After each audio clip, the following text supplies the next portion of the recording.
Most people think big changes in sports are obvious. A transfer gets announced, a contract expires, a player switches leagues, but that's not actually how it usually begins. The real shifts start much earlier, in moments that don't look important at all.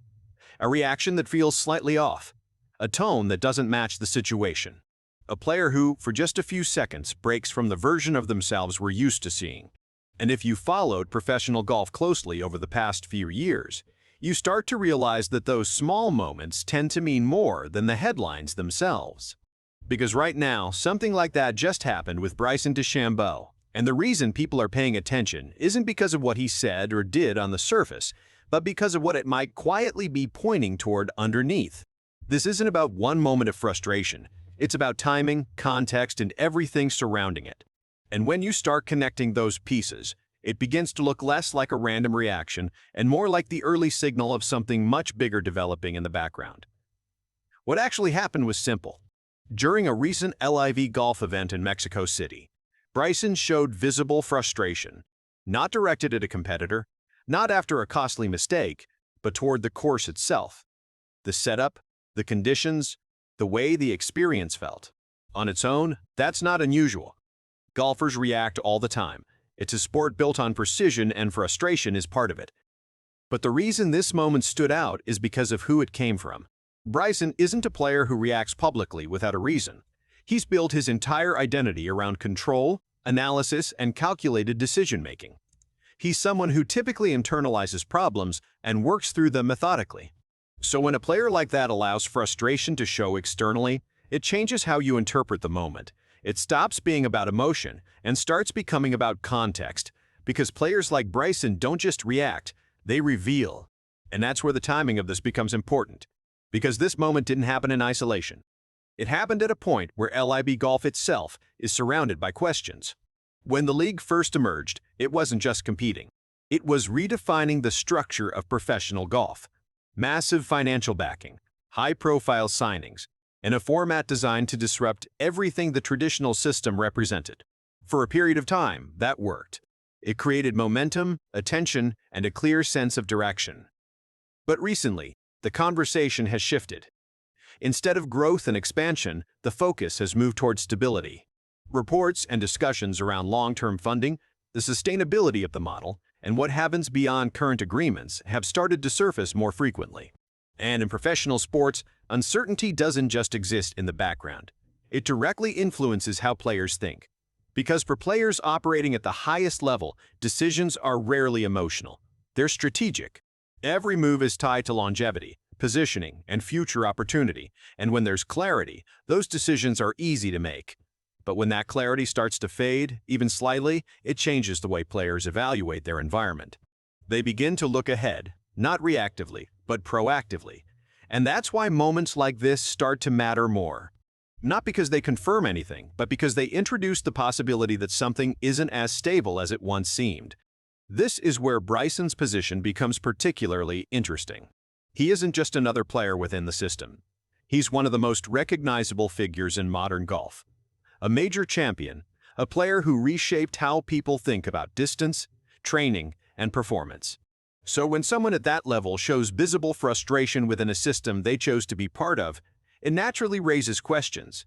Not definitive conclusions, but questions. And in the current landscape of professional golf, those questions tend to spread quickly because they connect to a much larger narrative that's already in motion. At the same time, there's another layer that makes this situation more complex. Because not every signal in professional sports points in a single direction. Sometimes, what looks like dissatisfaction is actually positioning. Players at this level understand the dynamics of power better than anyone. They know that visibility matters, that perception shapes narratives, and that narratives can influence outcomes. Especially in an environment where two competing structures exist, every reaction can carry more weight than it appears. Bryson has built his career on thinking differently, approaching the game in ways that challenge conventional patterns. So it wouldn't be surprising if this moment also has multiple interpretations. Not just frustration, but awareness. Not just reaction, but positioning. And that's where the conversation inevitably circles back to the PGA Tour. Not because anything has been announced, but because of what it represents in contrast. Structure. continuity, and a clearly defined long-term framework. In a moment where uncertainty becomes part of the equation elsewhere, those characteristics naturally become more valuable. Not emotionally, but strategically. Players don't just look at where they are, they look at where stability exists. And right now, that comparison is unavoidable, whether it leads to action or not. But the most important part of this entire situation is understanding that nothing here is confirmed. There are no official moves, no direct statements, no clear indications of an immediate shift, and that's exactly why it matters. Because in sports, the biggest changes rarely begin with confirmation. They begin with signals. Small, almost unnoticeable at first, but significant when placed in the right context. A reaction that feels slightly out of character. A moment that doesn't fully align with what you expect. And over time, those moments start to form patterns. If levee stabilizes, this moment disappears. It becomes just another instance of a player reacting to a course. But if the uncertainty continues, if the broader questions remain unanswered, then moments like this take on a different meaning. They become part of a larger sequence, one that could eventually lead to decisions that reshape the landscape of the sport. And if that happens, it won't just be about Bryson. It will be about what his situation represents for every other player evaluating their own position within the same system. So when you look at this from a distance, it's not really about frustration at all.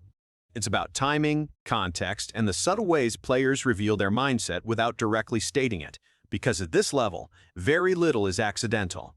Every visible reaction exists within a larger framework of decision-making, even if it doesn't appear that way immediately, and that's what makes this moment worth paying attention to. The real question isn't whether Bryson is leaving LIV Golf tomorrow. That's too simple. The real question is whether this is the kind of moment that only makes sense later, once everything else starts to unfold. Because if you followed sports long enough, you know that the biggest shifts rarely arrive all at once. They build quietly, piece by piece, until suddenly they're impossible to ignore. And right now, this feels like one of those pieces.